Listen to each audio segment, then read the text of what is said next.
Hello everyone, कैसे हो सब। जितने भी बच्चे एसएससी सीजीएल या एसएससी एमटीएस के एग्जाम की तैयारी करते हैं, उनमें मैक्सिमम बच्चों का ये सपना होता है कि हमें इनकम टैक्स डिपार्टमेंट मिले। अब इस डिपार्टमेंट में प्रमोशंस को लेके किस तरीके से चीजें हैं, चलो उसके ऊपर यहाँ पे बात कर लेते हैं। और फ्यूचर में न्यू आरआर आने के बाद किस तरीके से इम्पैक्ट पड़ेगा, उसके ऊपर भी यहाँ पे बात करेंगे। भाई सबसे पहले आप लोग यहाँ पे स्क्रीन पे एक लेटर देख सकते हो सीबीडीटी का। यहाँ पे जितने भी कैडर कंट्रोलिंग अथॉरिटीज हैं, आप मान के चलो, यानी कि जितने भी स्टेट्स हैं, सभी रीजन से ये मांगा गया कि जब प्रमोशन में जितना टाइम चाहिए होता है, उससे अगर 1 साल का रिलैक्सेशन दे दिया जाए उसमें, तो कितने बच्चे जो है आपके यहाँ पे एलिजिबल हो रहे हैं प्रमोशन के लिए। जैसे कि हमें पता है टीए से भाई एसटीए बनने के लिए, टीए से एसटीए बनने के लिए जो गाइडलाइंस है उसमें है 3 साल की आपको सर्विस होनी चाहिए। लेकिन यहाँ पे पूछा गया है कि अगर 1 साल का रेजिडेंसी पीरियड रिलैक्सेशन दे दिया जाए, तो कितने बच्चे यहाँ पे जो है क्वालिफाई कर जाएंगे प्रमोशन के लिए। यही चीज यहाँ पे पूछी गई है कि वैसे हमें पता है कि एमटीएस से टीए बनने के लिए 5 साल की सर्विस होनी चाहिए। अगर 1 साल का रिलैक्सेशन दे दिया जाए 4 साल में, कितने बच्चे जो हैं जिनके 4 साल हो गया है और उनके टाइपिंग भी क्लियर है जिससे वो टीए बन सके। तो इस तरीके की चीजें फ्रीक्वेंटली होती रहती है इनकम टैक्स डिपार्टमेंट के अंदर।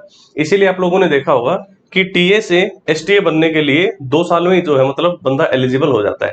वैसे रूल 3 साल का है, ये 1 साल का रिलैक्सेशन अक्सर हर साल जो है यहाँ पे चला आ रहा है। बट अब जैसे हमें पता है कि एक्साइज डिपार्टमेंट के अंदर न्यू आरआर आ चुके हैं काफी टाइम पहले।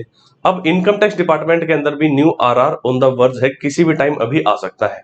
अब न्यू आरआर आने की वजह से भाई क्या होगा, किन लोगों को फायदा होगा, किन का नुकसान होगा, और क्या इंपैक्ट पड़ेगा प्रमोशंस पे, वैकेंसीज पे इंपैक्ट पड़ेगा, उसके ऊपर यहाँ पे बात कर लेते हैं। अच्छा, उससे पहले आप लोगों को एक अपडेट दे दूं कि टेक्स्ट बुक के ऊपर फिलहाल एक सेल चल रही है, जिसमें पहले जहां पे आपको 1 साल का पास मिलता था, अब वहां पे 1.5 साल का पास मिल रहा है, यानी 18 महीने का पास। तो यहाँ पे अगर आप भाई कूपन का इस्तेमाल करते हो, BHAI भाई कोड लगाने से आप लोगों को 1 साल की जगह 1.5 साल का पास मिल जाएगा, और एक 10% का एडिशनल डिस्काउंट भी मिल रहा है। सो वो बच्चे जिन्होंने अभी तक मॉक्स नहीं लिए हैं और कंपटीशन के एग्जाम्स की तैयारी कर रहे हो, तो टेक्स्ट बुक के मॉक्स आप लगा सकते हो। यहाँ पे मैक्सिमम बच्चे जो एग्जाम की तैयारी कर रहे होते हैं वो आपको यहीं पे मिल जाएंगे मॉक्स लगाते हुए। तो आप यहाँ पे अपना लेवल चेक कर सकते हो कि भाई आपका क्या स्कोर आ रहा है, क्या आपकी परसेंटाइल आ रही है, कितने आप गलतियां कर रहे हो, वो सब चीजें आप चेक कर सकते हो। जो पुराने बच्चे जो टेक्स्ट बुक का मॉक ले चुके थे, जिन्हें ये इशू आ रहा था पहले कि हमारे जो पास्ट ईयर पेपर्स के जो मॉक टेस्ट है वो ब्लॉक हो गए थे, पास प्रो नाम से एक नया जो फीचर यहाँ पे ऐड किया है, पुराने बच्चे वहां पे पास प्रो कोड लगाओ, PASSPRO, पास प्रो कोड लगाओगे वहां पे, तो आपके फ्री में सारे के सारे मॉक्स जो है पास्ट ईयर पेपर्स के वो अनलॉक हो जाएंगे। ठीक है, अब देखो भाई, आप यहाँ पे स्क्रीन पे देख सकते हो, PR मतलब आप मानो प्रमोशन, और DR हो गया डायरेक्ट रिक्रूटमेंट। डायरेक्ट रिक्रूटमेंट कह लो या ये कह लो जो SSC के थ्रू जो बच्चे आते हैं, यानी जब आप इनकम टैक्स डिपार्टमेंट में, अगर हम कहीं इनकम टैक्स इंस्पेक्टर अगर किसी को बनना है, तो उसके 2 तरीके हैं। या तो आप SSC CGL में बढ़िया रैंक लेके आओ, है ना, और या फिर अगर आपकी रैंक थोड़ी सी पीछे आ रही है, तो आप टैक्स असिस्टेंट ज्वाइन करके फिर आप प्रमोशन लेके कुछ सालों के बाद इनकम टैक्स इंस्पेक्टर बन जाते हो। और तीसरा तरीका क्या था कि आप MTS का एग्जाम क्लियर करके इनकम टैक्स डिपार्टमेंट में आओ। अब देखो फिलहाल जो हो रहा है ना, अगर मान लो हमें इनकम टैक्स इंस्पेक्टर चाहिए, अब फिलहाल क्या हो रहा है, मान लो अगर 3 वैकेंसी हैं, तो 3 में से क्या कहते हैं भाई, 2 तो वो बंदे हम इनकम टैक्स इंस्पेक्टर बनाएंगे जो कि ऑलरेडी डिपार्टमेंट के अंदर थे, एज ए MTS आए थे या एज ए TA आए थे, जैसे भी। तो 2 तो हम प्रमोशन के थ्रू बनाएंगे, और एक बाहर से लेंगे भाई SSC के थ्रू, जो SSC का एग्जाम क्लियर करके आएगा। ये चल रहा है फिलहाल। लेकिन अगर न्यू रिक्रूटमेंट रूल्स आ गए, तो उसके अंदर जो ड्राफ्ट प्रपोजल था उसमें क्या कहा गया है कि प्रमोशन का और डायरेक्ट रिक्रूटमेंट का जो रेशियो है वो 1:3 हो जाएगा। अब 1:3 होने का मतलब क्या है कि अगर 4 बच्चे हैं, तो 3 तो SSC के थ्रू आएंगे एग्जाम क्लियर करके, और डिपार्टमेंट का एक ही बंदा प्रमोट होएगा। तो यहाँ से जो बच्चे ऑलरेडी डिपार्टमेंट के अंदर हैं उनका तो हो जाएगा नुकसान, क्योंकि उनके प्रमोशन हो जाएंगे स्लो। लेकिन जो बच्चे बाहर बेरोजगार बैठे हैं, उन्हें ये चाहिए कि हमें कैसे भी करके कोई एक नौकरी मिल जाए, उनका हो जाएगा फायदा, क्योंकि यहाँ पे वैकेंसीज बढ़ेंगी। ठीक है, कितनी वैकेंसीज बढ़ेंगी आप, चलो मुझे एक छोटा सवाल है, अगर आप लोग मतलब मैथ्स तो पढ़ ही रहे होगे ना, मुझे इतना बता सकते हो कि यहाँ से यहाँ पहुंचने में भाई जो SSC के थ्रू जो वैकेंसीज आ रही हैं उसमें कितने परसेंट का इजाफा हो रहा है, बता सकते हो? चलो देख लेते हैं। देखो मुझे यहाँ पे दिख रहा है 2 और 1 कितना, 3, और यहाँ पे 1 और 3 मिलके 4।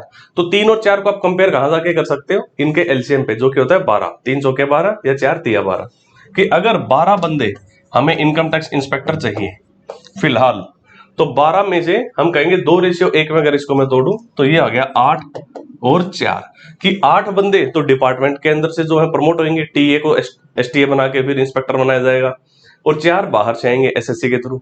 यहाँ पे मैं बात करूं, जब इस 12 को तोड़ोगे 1:3 में तो आपको क्या मिल जाएगा, 3 और 9। यानी अगर पहले 12 इंस्पेक्टर चाहिए होते थे तो एसएससी के थ्रू सिर्फ 4 आएंगे, अब 12 इंस्पेक्टर चाहिए तो एसएससी के थ्रू 9 आएंगे। तो 4 से बढ़ के 9 हो गए। तो 4 से बढ़ के 9 हो जाना क्या कहलाएगा, कितना परसेंट बढ़ जाना, आप कहोगे 125% बढ़ जाना।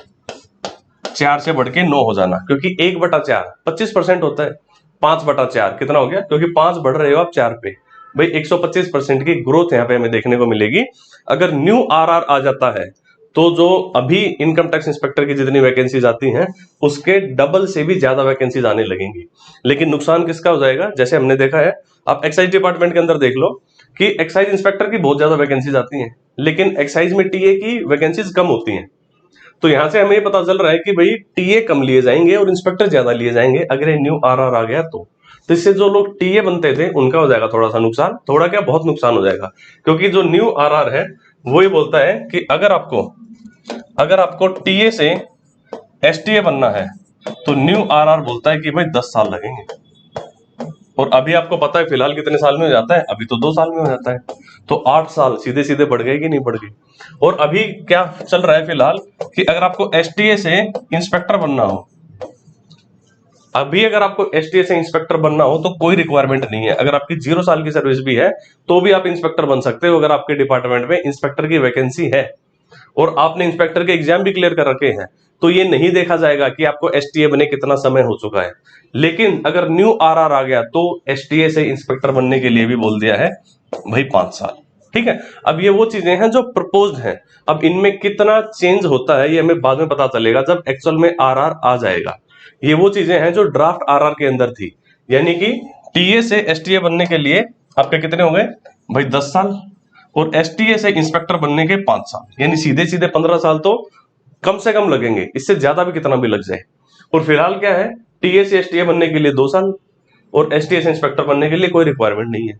तो आप देखोगे न्यू आरआर आने से प्रमोशंस की वाट लग जाएगी, लेकिन जो बच्चे बाहर बैठे हैं उन्हें एंट्री मिलनी थोड़ी सी आसान हो जाएगी, इनकम टैक्स इंस्पेक्टर की वैकेंसीज बढ़ जाएंगी। और ये भी अच्छे खासे चांसेस हैं कि न्यू आरआर आने के साथ साथ कैडर रिस्ट्रक्चर भी हो सकता है। तो अगर कैडर रिस्ट्रक्चर हो गया तो उसमें भी बहुत सारी वैकेंसीज क्रिएट होंगी। सो आई होप ये सारी चीजें अगर फटाफट थोड़ी सी जल्दी हो जाती हैं तो उससे सीजीएल 2023 की वैकेंसीज का बढ़ने के बहुत ज्यादा चांसेस हो जाएंगे। अगर अकेले इनकम टैक्स डिपार्टमेंट की अगर मैं बात करूं तो, यानी अकेला सीबीडीटी डिपार्टमेंट के अंदर आप लोगों को बहुत ज्यादा वैकेंसीज देखने को मिल सकती हैं अगर ये न्यू आरआर आना और कैडर रिस्ट्रक्चर होना, ये दोनों चीजें अगर फटाफट हो जाती हैं तो। ठीक है, तो वही चीजें, घबराने की बात नहीं है। फिलहाल आपने देखा होगा एसएससी कह रही है 7500 के आसपास वैकेंसीज हैं, बट डेफिनेटली ये वैकेंसीज बढ़ेंगी, है ना, चांसेस है। अभी आप एग्जैक्टली नहीं कह सकते क्या क्या चीजें होंगी और उससे एग्जैक्टली क्या इंपैक्ट पड़ेगा, बट चेंजेस आएंगे और उससे इंपैक्ट पड़ेंगे, और जिसकी वजह से वैकेंसीज में आप लोगों को इंक्रीमेंट देखने को मिलेगा। तो बढ़िया से अपने तैयारी करो। 22 को और 23 को जो वैकेंसीज के रूप में आप कंपेयर करना फिलहाल एक बार छोड़ दो, 23 क्या बढ़िया से तैयारी करो। आप ये मान के चलो कि अच्छी वैकेंसीज ही आपको यहाँ पे देखने को मिलेंगी।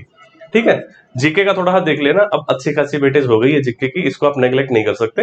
और जैसे मैंने पहले भी आप लोगों को बताया था, जहां पे भी जीके जिस भी पेपर के अंदर सब्जेक्ट आता है, जीके के अंदर काफी सारे क्वेश्चंस आपके साइंस के भी होते हैं। अब साइंस के क्वेश्चंस कहां से उठाए जाते हैं, ये हमेशा आपकी 6ठी 7वीं 8वीं 9वीं 10वीं 11वीं और 12वीं की एनसीईआरटी की बुक से। ठीक है, तो उसके लिए मैंने पहले भी बताया था, जिन बच्चों ने इसके ऊपर काम किया था उन्हें डेफिनेटली बहुत फायदा भी हुआ है कि अगर आपको 6th से लेके 10th तक की, ठीक है, उसमें 11th 12th नहीं है, 6ठी से लेके 10वीं तक की, अगर आपको साइंस की एनसीईआरटीज के मोस्ट इंपोर्टेंट क्वेश्चन चाहिए, करीब 2500 के आसपास सवाल है, 2500 के आसपास सवाल, बाइलिंगुअल, इंग्लिश में भी है और हिंदी में भी है। तो उसकी पीडीएफ का लिंक आप लोगों को इस वीडियो की डिस्क्रिप्शन में मिल जाएगा, वहां से आप वो पीडीएफ ले सकते हो। लिटरली बहुत ज्यादा मेहनत से बनी है ये चीज, एक एक एनसीईआरटी को अपने सामने रख के एक एक चैप्टर को पढ़ते हुए बढ़िया बढ़िया क्वेश्चंस बनाते हुए, मतलब 1 साल से ज्यादा का टाइम लग गया था इसको बनने में। कहीं से भी कोई भी चीज जो है वो कॉपी पेस्ट नहीं है।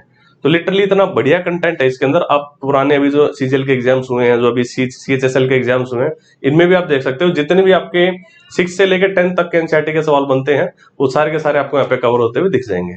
बट स्टिल जब भी थोड़ा पेपर का लेवल हाई होता है तो एसएससी 11th और 12th की भी साइंस को वहां से उठा लेती है, तो वहां पे बच्चों का थोड़ा सा लॉस हो जाता है। अगर किसी के पास 11वीं 12वीं में अगर साइंस साइड नहीं थी, एक आर्ट्स के बच्चे को 11 12 के साइंस के क्वेश्चंस करने में या फिर याद करने में थोड़ी ही दिक्कत आती है, दैट आई एग्री, ठीक है। तो पीडीएफ की बात करूं, काफी मतलब मेहनत से बनी थी, तो एक छोटी सी रिक्वेस्ट है, थोड़ा सा सपोर्ट करो और कदर करना इस मेहनत की। तो चलिए गाइज, मिलते हैं नेक्स्ट वीडियो में। Tata, take care, bye bye.